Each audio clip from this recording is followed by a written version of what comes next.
वृंदावन की पवित्र धरती पर बसे एक छोटे से गांव में माधव नाम का एक गरीब युवक रहता था। उसके पास धन नहीं था, बड़ा घर नहीं था, लेकिन उसके हृदय में भगवान के लिए अथाह प्रेम था। गांव वाले अक्सर उसका मजाक उड़ाते थे। कोई उसे पागल कहता, कोई निकम्मा, लेकिन माधव को इन बातों से फर्क नहीं पड़ता था। उसके लिए दुनिया में सबसे बड़ा सुख था सुबह मंदिर में जाकर बांसुरी वाले कान्हा के चरणों में बैठना। उसकी बूढ़ी माँ अक्सर कहती, बेटा, भगवान सिर्फ पूजा से नहीं, कर्म से भी प्रसन्न होते हैं। माधव मुस्कुराकर कहता, माँ, मेरा हर कर्म उन्हीं के लिए है। माधव बचपन से ही अलग था। जब दूसरे बच्चे खेलते थे, वह मंदिर में बैठकर भजन गाता था। उसकी आवाज में ऐसा दर्द और प्रेम था कि सुनने वालों की आंखें भर आती थी। एक दिन गांव में एक बड़े साधु आए। उन्होंने माधव को देखा और कहा, यह बालक साधारण नहीं, इसके हृदय में सच्ची भक्ति है। उस दिन से माधव की जिंदगी बदलने लगी। वह रोज सुबह यमुना किनारे बैठकर भगवान कृष्ण से बातें करता। कान्हा, लोग कहते हैं तुम दिखाई नहीं देते, लेकिन मुझे लगता है तुम हर पल मेरे साथ हो। हवा धीरे से बहती और पेड़ों के पत्ते हिलने लगते। माधव इसे भगवान का उत्तर मानता। गांव का जमींदार भैरव सिंह बहुत क्रूर आदमी था। उसे माधव की लोकप्रियता पसंद नहीं थी। गांव के लोग अब माधव का सम्मान करने लगे थे। कई लोग उसकी सलाह लेने आते थे। भैरव सिंह ने अपने आदमियों से कहा, उस लड़के को गांव से निकाल दो, उसकी भक्ति लोगों को मेरे खिलाफ कर रही है। एक रात माधव जब मंदिर से लौट रहा था, तब कुछ गुंडों ने उस पर हमला कर दिया। उन्होंने उसे बुरी तरह पीटा और जंगल में फेंक दिया। खून से लथपथ माधव ने आसमान की तरफ देखा। कान्हा, अगर मेरी भक्ति सच्ची है तो मुझे छोड़ना मत। उसी समय तेज बारिश शुरू हो गई और अचानक एक गाय उसके पास आकर खड़ी हो गई। गांव वालों ने सुबह माधव को उसी गाय के पास बेहोश पाया। आश्चर्य की बात यह थी कि उसके शरीर के घाव आधे भर चुके थे।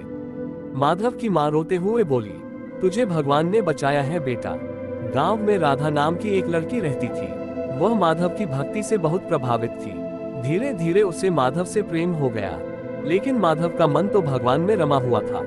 एक दिन राधा ने पूछा, क्या तुम्हारे हृदय में किसी इंसान के लिए जगह नहीं? माधव मुस्कुराया, जो प्रेम भगवान से होता है वही प्रेम सब में दिखाई देता है। राधा की आंखों में आंसू आ गए। तो क्या मैं तुम्हारे जीवन में कभी नहीं आ सकती? माधव ने धीरे से कहा, अगर कोई भगवान से प्रेम करे तो वह मेरे हृदय के सबसे करीब होता है। उस दिन से राधा भी भक्ति के मार्ग पर चल पड़ी। भैरव सिंह ने मंदिर की जमीन हथियाने का फैसला किया। उसने लोगों को धमकाया कि मंदिर तोड़ दिया जाएगा। पूरा गांव डर गया, लेकिन माधव मंदिर की सीढ़ियों पर बैठा रहा। जब तक मेरा कान्हा यहाँ है, कोई मंदिर को हाथ नहीं लगा सकता। अगले दिन भैरव सिंह अपने आदमियों के साथ मंदिर पहुंचा। जैसे ही उन्होंने मंदिर का दरवाजा तोड़ने की कोशिश की, अचानक आसमान में बिजली चमकी। तेज तूफान शुरू हो गया। मंदिर की घंटियां अपने आप बजने लगी। भैरव सिंह डर गया। उसी समय मंदिर के अंदर से बांसुरी की मधुर आवाज सुनाई दी। गांव वाले हैरान रह गए। भैरव सिंह घुटनों पर गिर पड़ा। मुझे माफ कर दो। माधव की आंखों में आंसू थे। उसे महसूस हुआ जैसे भगवान स्वयं अपने भक्त की रक्षा कर रहे हों। समय बीतता गया। माधव की माँ बहुत बीमार रहने लगी। एक रात उन्होंने माधव का हाथ पकड़कर कहा, बेटा, जब मैं चली जाऊं तो रोना मत। मुझे विश्वास है कि भगवान हमेशा तेरे साथ रहेंगे। माधव फूट फूट कर रो पड़ा, माँ, मुझे छोड़कर मत जाओ। माँ मुस्कुराई, जिसे कृष्ण मिल जाए वो कभी अकेला नहीं होता। कुछ दिनों बाद उनकी मृत्यु हो गई। माधव टूट गया। वह कई दिनों तक मंदिर नहीं गया। एक रात वह यमुना किनारे बैठा रो रहा था। कान्हा, आपने मेरी माँ को क्यों छीन लिया? तभी उसे पीछे से बांसुरी की आवाज सुनाई दी। उसने पलट कर देखा। दूर सफेद प्रकाश में एक बालक खड़ा मुस्कुरा रहा था। माधव की आंखों से आंसू बहने लगे। कान्हा, लेकिन अगले ही पल वह दृश्य गायब हो गया। उस दिन माधव को समझ आया कि भगवान कभी अपने भक्त को अकेला नहीं छोड़ते। भैरव सिंह के मन में फिर से ईर्ष्या जाग उठी। उसने सोचा कि अगर माधव जीवित रहा तो गांव वाले उसे ही अपना नेता मानेंगे। उसने एक खतरनाक योजना बनाई। एक रात उसने मंदिर में आग लगवा दी।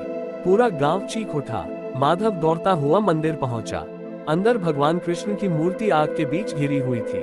लोग डर रहे थे, लेकिन माधव बिना सोचे अंदर चला गया।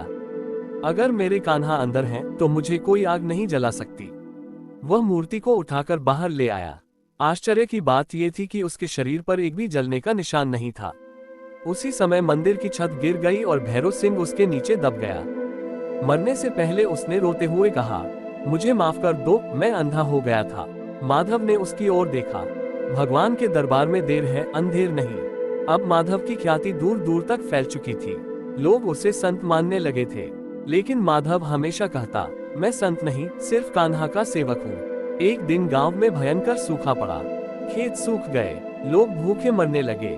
गांव वाले माधव के पास आए, हमें बचा लो। माधव मंदिर में गया और भगवान के सामने बैठ गया। उसने पूरी रात भजन गाया। सुबह होते ही आसमान में काले बादल छा गए, तेज बारिश शुरू हो गई। लोग खुशी से झूम उठे, सबकी आंखों में आस्था थी। सालों बीत गए, माधव बूढ़ा हो चुका था। एक रात वह मंदिर में अकेला बैठा था। उसकी आंखों में शांति थी। कान्हा, अब मुझे अपने पास बुला लो। तभी मंदिर में तेज प्रकाश फैल गया। बांसुरी की मधुर धुन गूंज उठी। माधव ने देखा, सामने स्वयं भगवान कृष्ण खड़े मुस्कुरा रहे थे। उनकी आंखों में अपार प्रेम था। माधव, भगवान ने कहा, तुमने हर दुख में मेरा नाम लिया, हर अपमान में भी प्रेम चुना। बताओ तुम्हें क्या चाहिए? माधव रो पड़ा, मुझे कुछ नहीं चाहिए प्रभु, बस आपके चरणों में जगह मिल जाए। भगवान मुस्कुराए, तुम तो हमेशा से मेरे हृदय में थे। माधव ने आंखें बंद कर ली। उसके चेहरे पर दिव्य शांति थी। अगली सुबह लोगों ने देखा कि माधव भगवान के चरणों में शांत पड़ा है। उसके होठों पर मुस्कान थी। मंदिर में आज भी लोग कहते हैं कि रात के समय वहां बांसुरी की आवाज सुनाई देती है, क्योंकि सच्चा भक्त कभी भगवान से दूर नहीं होता। ये कथा सिर्फ एक भक्त की नहीं, हर उस इंसान की है जो कठिनाइयों में भी भगवान पर विश्वास रखता है। जब संसार साथ छोड़ देता है, तब ईश्वर अपने भक्त का हाथ थाम लेते हैं। सच्ची भक्ति में इतनी शक्ति होती है कि वह शत्रुओं को भी बदल सकती है, दुख को भी प्रसाद बना सकती है और इंसान को भगवान के सबसे करीब पहुंचा सकती है।